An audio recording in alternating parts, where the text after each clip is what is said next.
What's going down, people? How you doing? TK coming at you. Had an interesting conversation today on Facebook about gender in regards to being controlled by money.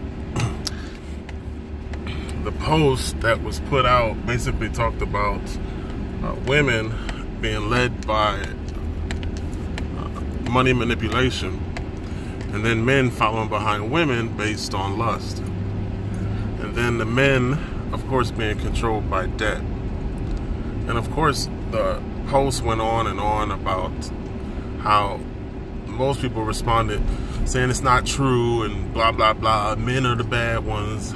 So divisiveness is what people tend to respond to an argument with. When the truth is, you probably yourself can't say that you have woken up to alternative means of currency outside of fiat. So if you don't have financial literacy, to take a divisive stance on an argument isn't a solution. The average person doesn't accept monetary assets outside of paper. So to point the finger at this sex or that sex and say, oh, he's the problem, oh, she's the problem, doesn't solve the overall issue. And the primary issue in today's economy is that your money that you live by does not go very far when you try to buy things. Some people argue saving, and some people boast about reaching, say, $100,000 in the bank when there's no security with your money being in the bank. There's absolutely no security with your money being in the bank. You're in a position where you're gaining less than 1% interest. You're still losing to inflation. And you're not willing to accept any form of asset outside of paper means that you're never going to get ahead of the game. As a matter of fact, paper is devaluing at a rate faster than people can earn paper. So it really doesn't matter how much you make or save. Savers are losers in the 21st century. And that's a fact that few accept. So financial literacy is the overall goal. And getting to the point where the super rich exist. They don't save in paper. You think Warren Buffett keeps his money in paper in some bank account? Or do you think he has assets like gold, silver, and Bitcoin?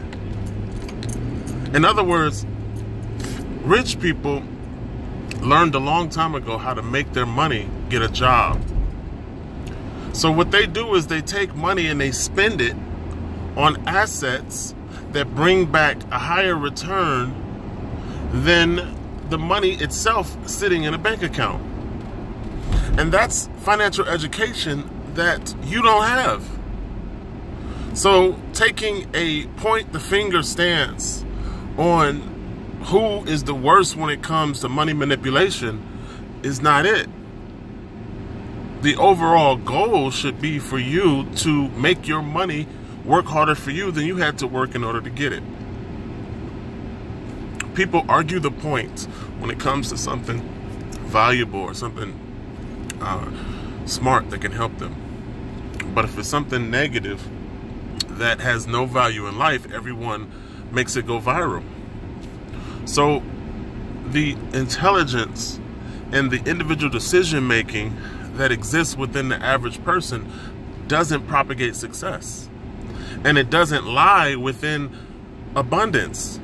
Let's talk about abundance strategies when it comes to personal implementation. Because very few people are successful when it comes to acquiring assets and then making those assets accumulate in value over time.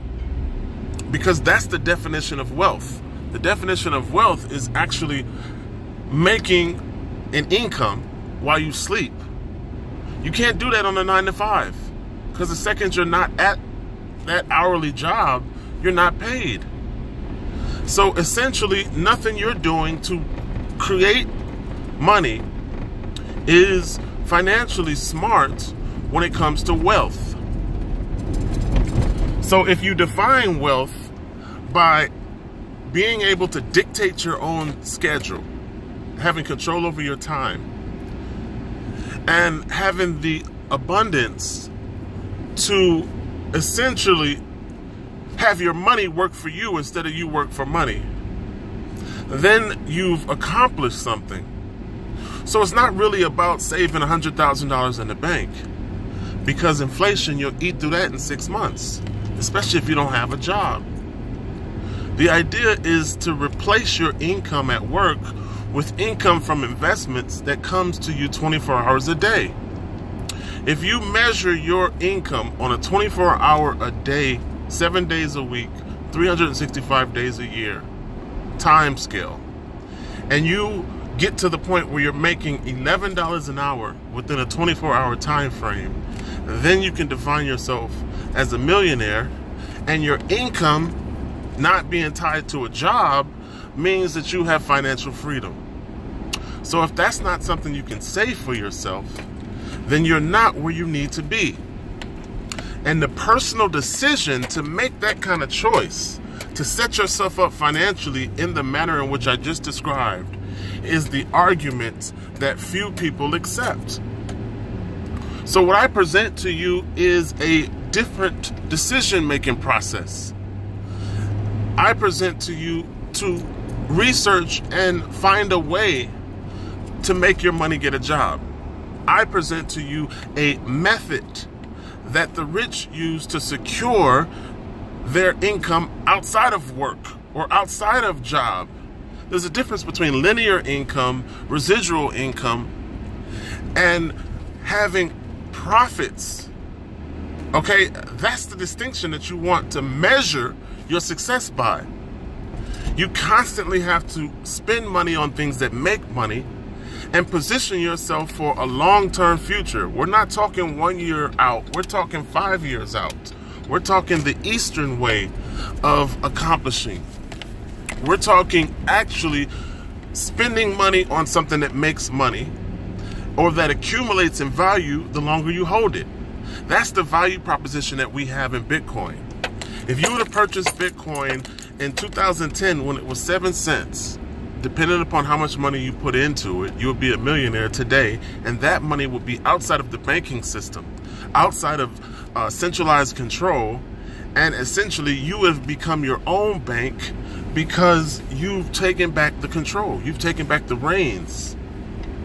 So that's a distinction measure that if you can't measure your success by, you don't have a reason to talk. We have to make different decisions when it comes to economics because the world itself has shifted financially to a more decentralized manner. So essentially what we're talking about is decentralized assets that allow you to manage your own finances, that allow you to become your own bank, and also allow you to position yourself better than just having money in a bank. How many people even realize that the rate in which the dollar devalues is something that you can't keep up with? You can't outpace inflation, no matter how much money you make. If you make $150,000 a year, you think you're beating inflation by keeping your money in a bank?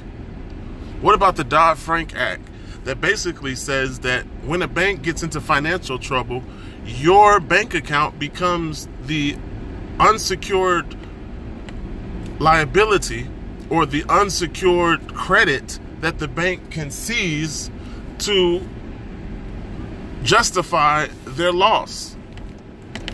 So what I'm talking about, people, is that you have to educate yourself and position yourself. And those are the two most important things, because real growth and real literacy happens with self-education outside of traditional schools. That means you have to pick up a book, you have to actually pay attention to things that matter, turn off your television, and then make different decisions.